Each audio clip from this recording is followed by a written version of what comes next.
चीनको बुझाइ, भारतले नेपालको भूभाग मिच्यो। कालापानीमा भारतले सैनिक राखेर नेपाली भूमि कब्जा गरेको बारेमा चीनको यो स्पष्ट धारणाले नेपाली जनतालाई सान्त्वना दिएको छ। देशको पश्चिमोत्तर सीमामा अतिक्रमण यति बेला स्वाभाविक रूपमा नेपाली जनताको लागि मात्र होइन, विश्वको चासोको विषय बनेको छ।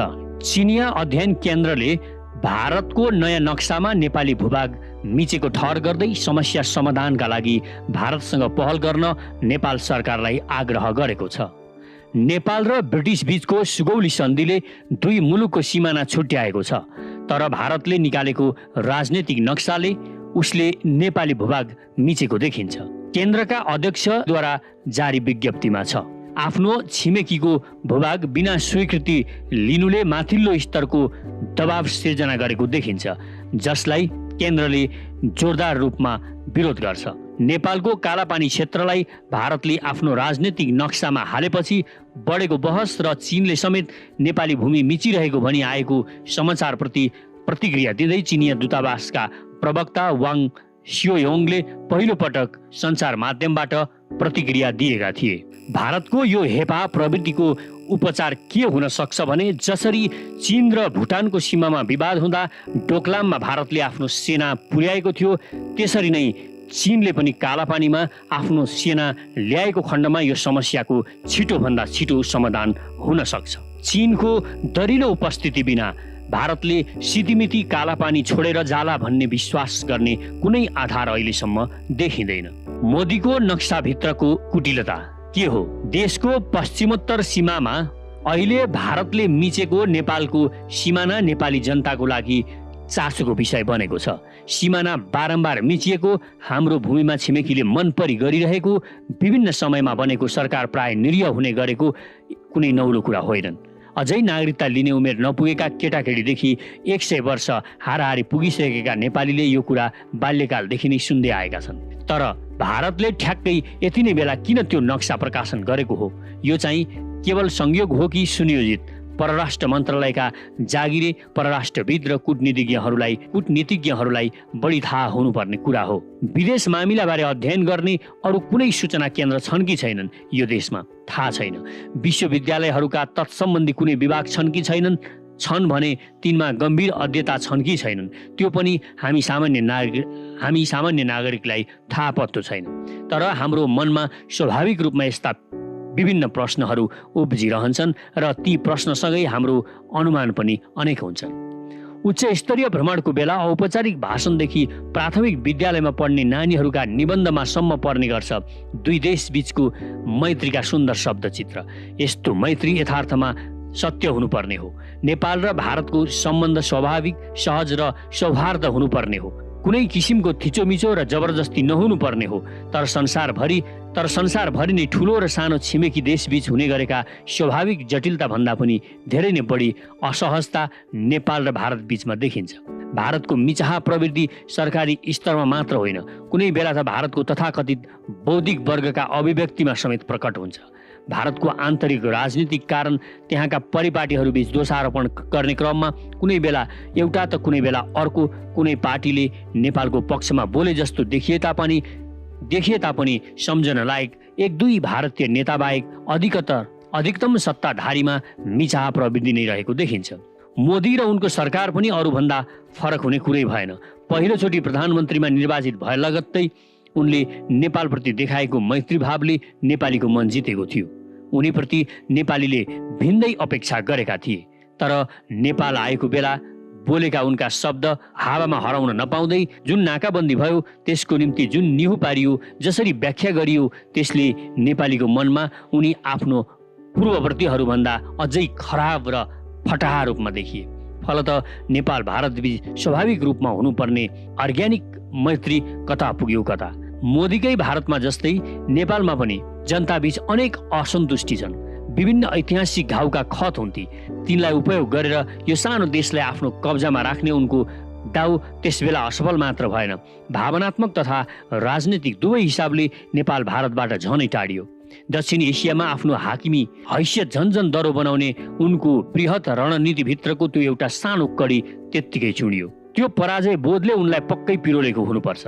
त्यसपछि चीनको बढ्दो प्रभाव कम गर्नु मोदीको भारतका निम्ति पहिलेको भन्दा बढी आवश्यक भयो होला। त्यो गल्तीबाट चेतेर सम्भवतः उनले अझै कुटिल चाल चल्न खोजे होलान्। त्यही चालको एउटा महत्त्वपूर्ण कडी हुन सक्छ यो नक्सा प्रकाशन, अर्थात् यो कुनै संयोग मात्र नभई मोदीको प्रभुत्ववादी सपनाको कुटिल चालहरू मध्येको एउटा सुनियोजित कदम हुन सक्छ र यसपछि अझै अरू घटना हुने सम्भावना छ। भारतले यो नक्साबाट के आशा गरेको होला त? पहिलो, अरू केही नभए पनि नेपालको प्रतिक्रिया कस्तो हुन्छ भनी प्रोब गर्न त यो काम लाग्ने नै भयो। यसै उसै दशकौंदेखि मन परी भोग गर्दै आएको जमिन थियो। नेपालीले जतिसुकै कचकच गरे पनि गम्भीरतापूर्वक अन्तर्राष्ट्रियकरण गरिएको मुद्दा कहिल्यै बनेको छैन। नेपालीले लडाईँ लडेर त्यो फिर्ता लिन सक्दैनन्, कस्तो प्रतिक्रिया आउँदो रहेछ हेरौँ न त भन्ने उनको मनाशय रहेको देखिन्छ। दुई, यति मात्रै निश्चय नै होइन, औपचारिक रूपमा त्यो आफ्नै हो भनी नक्सा प्रकाशन गर्नु भनेको भोग चलन मात्रै गरेको होइन, सधैँका निम्ति आफ्नो बनाउने नै सुरु हो। उसको हिसाबले त यो भूमि सिंहै आफ्नै बनाइसक्यो। तीन, उसको अर्को कुटिल चाल पनि हुन सक्छ। त्यसरी औपचारिक रूपमै जमिन हडपेर नेपालको राष्ट्रिय भावनालाई जानी जानी उत्तेजित पार्दा सिर्जना हुने अस्थिरताबाट फाइदा लिने उसले आशा गरेको हुन सक्छ। सत्ता बाहिर रहेका दायाँ बायाँ दुवैतिरका अतिवादीहरू परिचालन भए र उनीहरूको सडक आकर्षण बढ्यो भने नेपालमा अस्थिरताको नयाँ लहर सिर्जना होला र नेपालको वर्तमान सत्ताभित्र अनेक समस्या आइरहेको बेला त्यसबाट फाइदा लिन सकिएला भन्ने भारतले अर्को खेल, अर्को गोटी चालेको हुन सक्छ। चार, चीनसँग नेपाल झन नजिकिएको जस्तो भारतलाई लाग्नु स्वाभाविकै हो, तर चीन आफ्नो व्यापारिक तथा अन्य स्वार्थका कारण नेपाल भारत सम्बन्ध बिग्रेको बेला दृढतापूर्वक नेपालका पक्षमा नउभिएला र चीनप्रतिको सद्भाव नेपालमा स्वतः कम होला भन्ने पनि उसलाई लागेको होला। हो, यी केवल अनुमानका कुरा हुन्, तर यी अनुमान सही नै रहेछन् भने चाहिँ भारत फेरि चुक्यो। अहिलेसम्मको छाँटकाँट हेर्दा राष्ट्रिय स्वार्थका मामिलामा सत्तासीन पार्टी, प्रतिपक्ष तथा वर्तमान राजनीतिक प्रणालीको विपक्षमा रहेका नेपाली समेत सबै एकजुट देखिएका छन्। भारतलाई त्यो जमिन निल्न सजिलो छैन। भारतको यो मनपरीको अन्तर्राष्ट्रियकरण नै हुने स्थिति आयो भने उसलाई अझै असजिलो होला। र सबभन्दा महत्त्वपूर्ण कुरा त के भने यति बेला नेपालीको थप चित्त दुखाइले भारत असल छिमेकी होइन, कुटिल परचक्रीकै रूपमा स्थापित हुने सम्भावना झन्झन बढ्दैछ। आफूलाई निकै बुद्धिमान ठान्ने मोदीले अत्यन्त राम्रो अवसर निरन्तर गुमाउँदै आइरहेका छन्। हरेक हिसाबले स्वाभाविक मित्र बन्न सक्ने नेपालीलाई उनी आफ्नै कारण झन्झन टाढा बनाउँदैछन्। उनका निम्ति सबैभन्दा श्रेयस्कर त आफ्ना पूर्ववर्ती प्रधानमन्त्रीहरूभन्दा बढी नेपाल मैत्री भएर नेपालको भावनालाई सम्मान गरेर अब उपरान्त एउटा भरपर्दो मित्र भयो भन्ने प्रमाणित गरेर देखाइदिनुहुन्थ्यो। तर घरभित्रै अनेक सङ्कटसँग जुधिरहेका तर प्रभुत्ववादको नशा लागिसकेका शासकका निम्ति यो त्यति सहज भने छैन। नेपालको पश्चिमोत्तर सीमा हाँकी मिच्ने यो बेकायदा एउटा छुट्टै गल्ती मात्र नभएर भारतको दक्षिण एसियामा पुनः प्रभुत्व स्थापना गराउने योजनाको एउटा सानो अंश मात्रै हुन सक्छ। उसको अन्य कुटिल चाल अझै देखा परि नसकेका होलान्। सतर्कता आवश्यक छ। नेपालका सबै राजनीतिक पार्टीमा विभिन्न मात्रामा भारतको प्रभाव छ। उप्रति विशेष मैत्री भाव राख्ने मानिस यहाँका सबै पार्टीमा छन्। कुनै कुनै पार्टी त साङ्गो पाङ्गो उप्रति नै लम्पसार होलान्। क्षेत्रीय प्रभुत्ववादको नशा र अरू ठुला देशहरूसँग प्रतिस्पर्धामा उसले नेपाल जस्तो देशमा जेसुकै गर्छ नै र यो प्रतिस्पर्धाका निम्ति भौगोलिक सीमा मिच्ने मात्र होइन, सीमाभित्रै उसले गर्दै आएका गतिविधिलाई अझ तीव्रता दिन सक्नेछ। यता नेपालभित्र भने पोलिटिकल्ली करेक्ट हुनका निम्ति भनेर कतिपय अभियन्ताबीच लघु राष्ट्रवाद, सब स्टेट नेसनलिजम प्रति बढी झुकाव देखिन्छ। देशभित्र सामाजिक न्यायको पक्षमा निरन्तर लागिरहनु सबै अभियन्ताको धर्म हो। राष्ट्रवाद र देशभक्ति बीचको भिन्नताबारे जति चर्को सैद्धान्तिक वाद विवाद गरिरहे पनि शक्तिशाली र ठुलो मिचाहा छिमेकीसँग निरन्तर सतर्क रहनुपर्ने बेला लघु राष्ट्रवाद होइन, देशभक्तिको बढी आवश्यकता हुन्छ। देश सुरक्षाका निम्ति मात्र होइन, विश्व स्तरमै सामाजिक न्याय स्थापना गर्न पनि साना मुलुकको देशभक्ति आवश्यकता छ। ठुलो मुलुकको देशभक्ति पनि यथार्थमा प्रभुत्ववाद उन्मुख अन्धराष्ट्रवादमा अनुदित भइरहेको हुन्छ भने साना देशको देशभक्तिलाई अन्धराष्ट्रवाद भन्दा बढी लघु राष्ट्रवाद घातक भइरहेको हुन्छ। भारतले छापेको नयाँ नक्सा नेपालको सुरक्षामा अझै आउन सक्ने चुनौतीको लामो श्रृङ्खलाको सुरुवात मात्र पनि हुन सक्छ। सतर्क रहौं। सरोज तिताल।